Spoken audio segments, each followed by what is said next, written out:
Hello students, NCERT Solutions Class 12 Physics Chapter Ray Optics and Optical Instrument. Question number 36. एक ऐसे Green telescope uses to mirror as shown in the figure. Such a telescope is built with mirror 20 mm apart. If the radius of curvature of large mirror is 220 mm and the small mirror is 140 mm, where will the final image of an object at infinity be? Question में कहता है कि हमारा telescope कैसे green telescope और इसके अंदर दो हमारे mirror, objective mirror and this small mirror, secondary mirror. Objective mirror की फोकल लेंथ हमारी 20, हमें ये रेडियस ऑफ कर्वेचर यहाँ पर गिवन है 220 मिलीमीटर।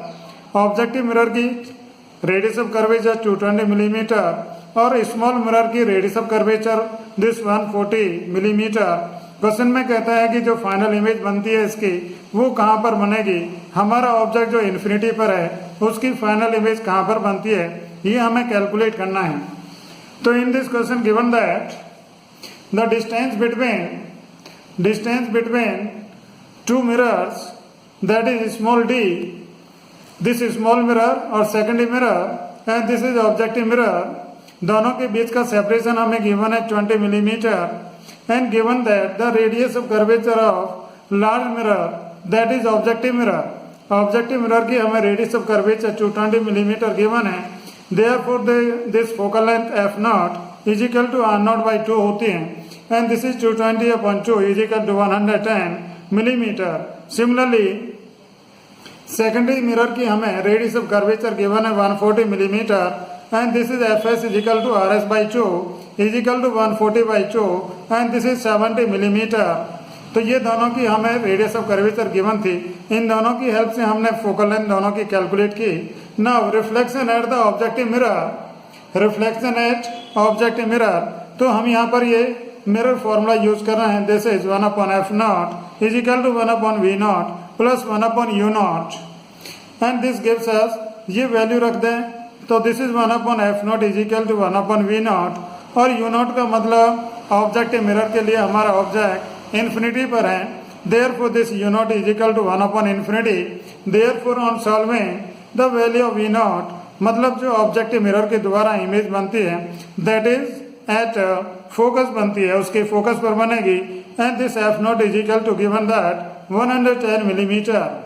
नाउ ये जो हमारी इमेज बनती है ऑब्जेक्टिव मिरर के द्वारा, इस ऑब्जेक्टिव मिरर के द्वारा यहाँ पर इमेज बनती है। यदि ये हमारा स्मॉल मिरर, सेकेंडरी मिरर जो कि कॉन्वेक्स टाइप मिरर है ये नहीं होता तो इसकी जो कि ऑब्जेक्ट इन्फिनिटी पर है, इस ऑब्जेक्टिव मिरर के द्वारा इमेज उसकी यहाँ पर बनती।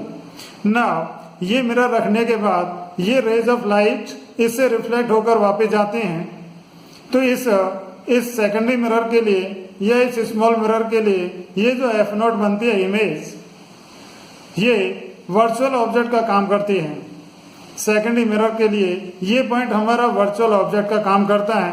तो अभी सेकेंडरी मिरर के लिए हम मिरर फॉर्मूला यूज करेंगे। Mirror formula, now this 1/fs is equal to 1/vs plus 1/us। अब इसमें हमारी ऑब्जेक्ट की डिस्टेंस देखते हैं। देखिए ये हमारी यहाँ पर f0 जो कि इसका वर्चुअल ऑब्जेक्ट का काम करता है, तो ये जो डिस्टेंस है यहाँ पर, इस डिस्टेंस को हम कैलकुलेट करते हैं। तो ये पूरी डिस्टेंस तो हमारी क्या थी, दिस इज 110 थी, यहाँ से यहाँ तक ये 110, इसकी जो फोकल लेंथ थी 110 बड़ी लेंस की, मतलब not lens, this is objective mirror. Objective mirror की जो हमारी फोकल लेंथ थी वो कितनी थी 110, यहाँ से यहाँ तक 110, बट दोनों के बीच में ये जो सेपरेशन है ये हमारा 20 मिलीमीटर है। तो हमें यहाँ से यहाँ तक का सेपरेशन चाहिए, ये डिस्टेंस चाहिए।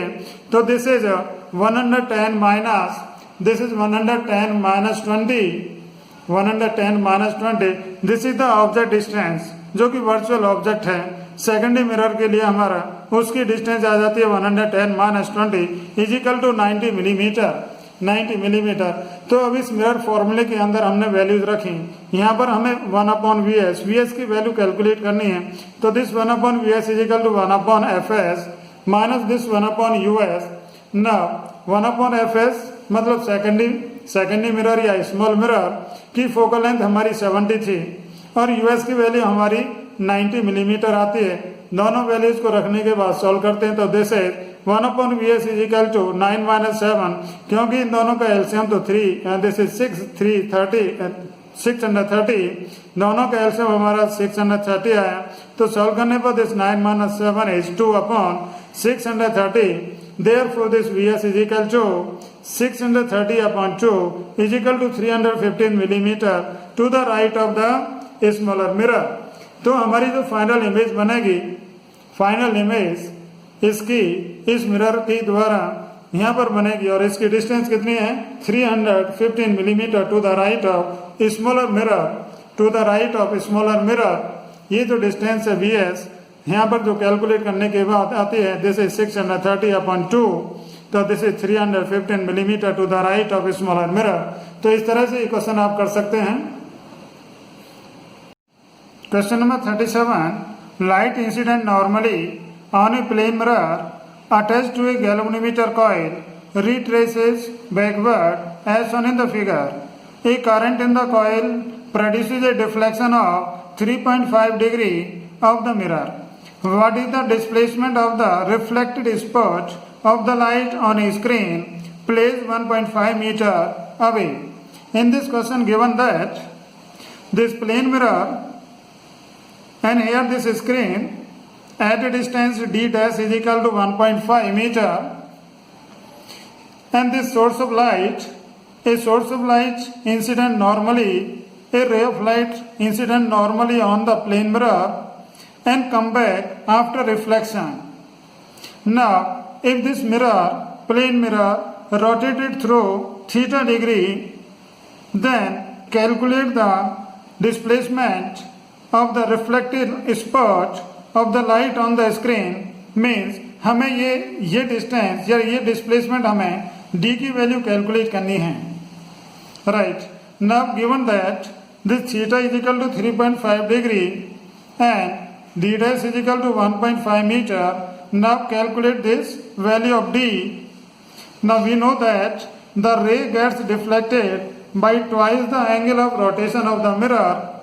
ये हम जानते हैं यदि इस मिरर को हम थीटा डिग्री से रोटेट करें देन रे ऑफ लाइट जब इस पर इंसिडेंट होती है तो रिफ्लेक्ट होकर जो रे ऑफ लाइट जाती है तो रिफ्लेक्टेड रे 2 थीटा से रोटेट हो जाती है, 2 थीटा से रोटेट हो जाती है। यदि हम प्लेन मिरर को थीटा डिग्री से रोटेट करें, थीटा डिग्री से रोटेट करें तो जो रिफ्लेक्टेड रे होती है that reflected ray rotated through 2 theta.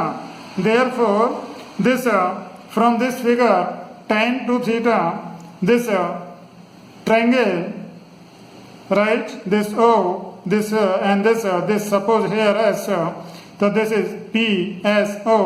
In this triangle tan 2 theta is equal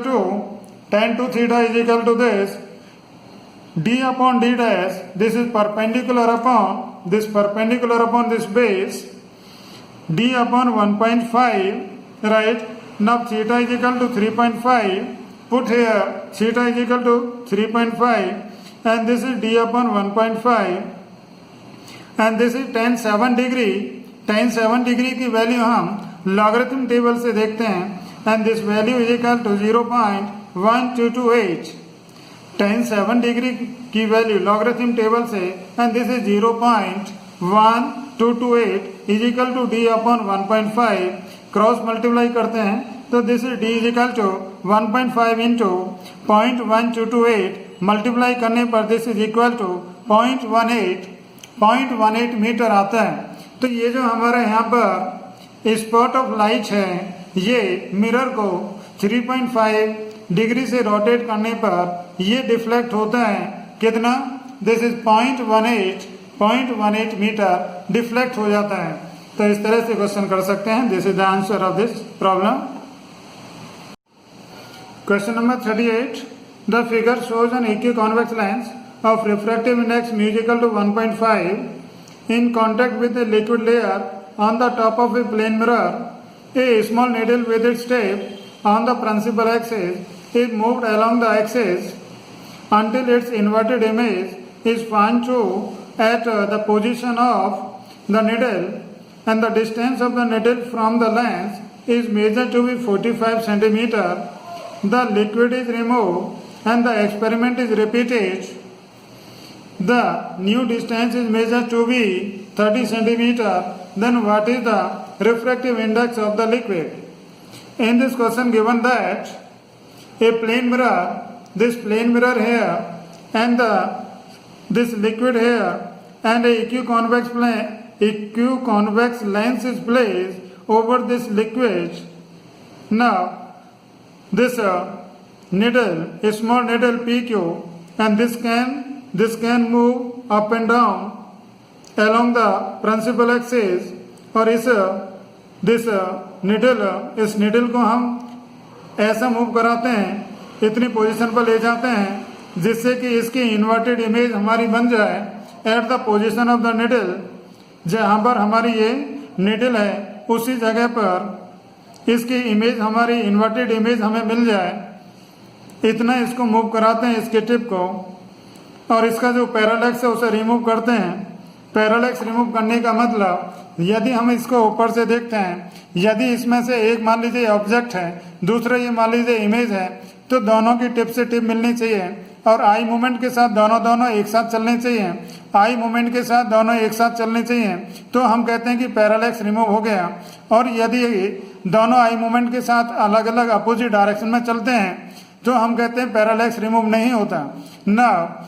अब पैरालैक्स रिमूव करने के लिए जो हमारी ऑब्जेक्ट निडल है उसको हम थोड़ा ऊपर और नीचे डिस्प्लेस करते हैं जिससे कि पैरालैक्स रिमूव हो जाता है और जो हमारी इमेज है वो inverted at the position of object बन जाती है। तो हमें जब इन्वर्टेड इमेज मिलती है उस टाइम इसकी डिस्टेंस, निडल की डिस्टेंस हमारी लेंस से 30 सेंटीमीटर पहले 45 सेंटीमीटर थी जब हमारी ये यहाँ पर लिक्विड लेयर था। और यदि लिक्विड लेयर को हम रिमूव कर दें, दोबारा एक्सपेरिमेंट रिपीट करें, तो फिर ये हमारे यहाँ पर 30 सेंटीमीटर पर पोजीशन ऑफ द इमेज या पोजीशन ऑफ द निडल मिलती है। इसका मतलब क्वेश्चन में देखिए, हमें इक्विकॉन्वेक्स का रिफ्रैक्टिव इंडेक्स हमें गिवन है 1.5 and the focal length of the equiconvex lens is equal to 30 centimetre. जब हमारा ये लिक्विड यहाँ पर नहीं था तो केवल और केवल एक लेंस था। इस लेंस की फोकल लेंथ हमारी इस डिस्टेंस के इक्वल हो जाती है जहाँ पर हमारा ये निडल और इमेज बनती है इसकी, वही इसके इक्वल, मतलब इसकी फोकल लेंथ के इक्वल आती है। तो this is F1 is equal to 30 centimetre. Now F2 is equal to क्या है, focal length of the plano concave lens. ये हमने F2 सपोज किया, ये फोकल लेंथ किसकी, इक्विकॉन्वेक्स लेंस इसके रखने के बाद, इस लिक्विड पर ये लेंस रखने के बाद, तो ये जो लिक्विड है ये इस शेप में आता है, इसी को हम कह रहे हैं plano concave lens. This is plano concave lens. और इस लेंस की हमने फोकल लेंथ सपोज की F2, फोकल लेंथ इसकी F2 सपोज की। ये लिक्विड का लेंस है, इसका हमें रिफ्रैक्टिव इंडेक्स म्यूएल कैलकुलेट करना है। Now focal length of the combined lens का मतलब जब ये लिक्विड और ये इक्विकॉन्वेक्स दोनों एक साथ थे उस टाइम इसकी डिस्टेंस हमारी 45 आई थी, 45 सेंटीमीटर। तो ये 45 सेंटीमीटर हमारी कंबाइंड लेंस की फोकल लेंथ है, that is capital F is equal to 45 centimetre. Now we know that दो लेंसेज जब कॉन्टेक्ट में प्लेस करते हैं तो फोकल लेंथ हमारी 1/f is equal to 1/f1 plus 1/f2। Now this 1/f2 चाहिए हमें। ये जो हमारा यहाँ पर लिक्विड लेंस था, प्लेनो कॉनकेव लेंस था, इसकी फोकल लेंथ हमें पहले चाहिए। तो this is 1/f2 is equal to 1/F minus 1/f1। Values रखते हैं तो this is 1/f2 is equal to this 1/45। f की वैल्यू हमारी 45 और f1 की वैल्यू हमारी दिस 30। तो सॉल्व करने पर दिस इज माइनस 1/90 और this F2 is equal to minus 90 centimetre आता है।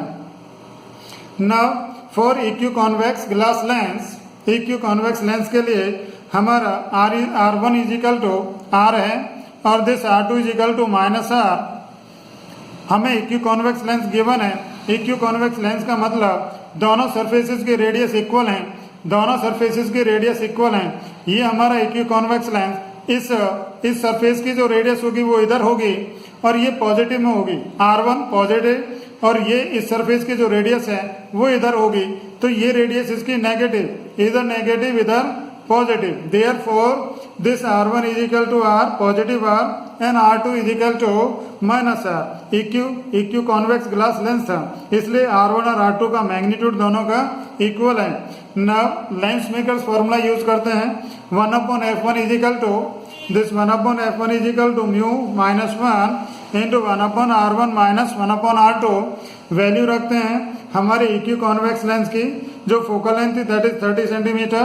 ना दिस म्यू इस ग्लास लेंस का refractive index 1.5 minus 1 into this 1/r minus 1/r2 की जगह माइनस r रखेंगे, minus r, this r2 is equal to minus r, then on solving this is 1/30 is equal to this is 0.5 and this is 2/r। तो यहाँ से solve करने पर r की value हमें 30 सेंटीमीटर मिल जाती है। तो ये हमारी एक्यू कॉन्वेक्स ग्लास लेंस की radius of curvature r is equal to 30 centimetre हमें मिलती है। जितना एक्यू कॉन्वेक्स लेंस की हमारी रेडियस होगी उतना ही इस सरफेस की भी रेडियस होगी। ये जो हमारा लिक्विड का लेंस है इसकी भी रेडियस सेम होगी ना। अब इस लेंस के लिए लिक्विड प्लेनो कॉन्केव लेंस के लिए हम R1 is equal to minus R लिखेंगे और दिस इज -30। क्यों? क्योंकि यहाँ पर ये हमारी रे इधर से आती है, रे ऑफ लाइट ऐसे आती है, तो इस सरफेस की रेडियस ऑफ कर्वेचर इधर होगी, अपोजिट टू इंसिडेंट रे। इसलिए हमारा ये यहाँ पर R1 इज इक्वल टू -30 और R2 is equal to infinity. क्यों? क्योंकि ये जो सेकंड सरफेस है इसका दिस इज प्लेन सरफेस है और प्लेन सरफेस की रेडियस हमारी इन्फिनिटी होगी। Therefore this R2 is equal to infinity. Again lens makers formula, this 1/f2 is equal to μl minus 1 into 1/r1 minus 1/r2। किसके लिए use कर रहे हैं? लिक्विड प्लेनो कॉन्केव लेंस के लिए 1/f2 is equal to μl minus 1 into 1/r1 minus 1/r2। f2 की value या कहिए 1/f2 हमारा कितना था? -1/90। पुट हेयर दिस μl हमें कैलकुलेट करना है -1 and this is 1/r1। r1 हमारा -30 और r2 की वैल्यू हमारी इन्फिनिटी, तो 1/∞ इज 0 ना। हमें यहाँ से μl -1 चाहिए, राइट? तो this is equal to -30 upon -90 और दिस इज 1/3। now हमें μl की वैल्यू चाहिए, तो दिस इज 1/3 प्लस 1 आता है। ऑन सॉल्विंग दिस इज 4/3 और is equal to 1.33। Then the refractive index of the liquid is how much? This is μl is equal to 1.33। तो इस तरह से हम इस न्यूमेरिकल के अंदर, इस क्वेश्चन के अंदर इस लिक्विड का रिफ्रैक्टिव इंडेक्स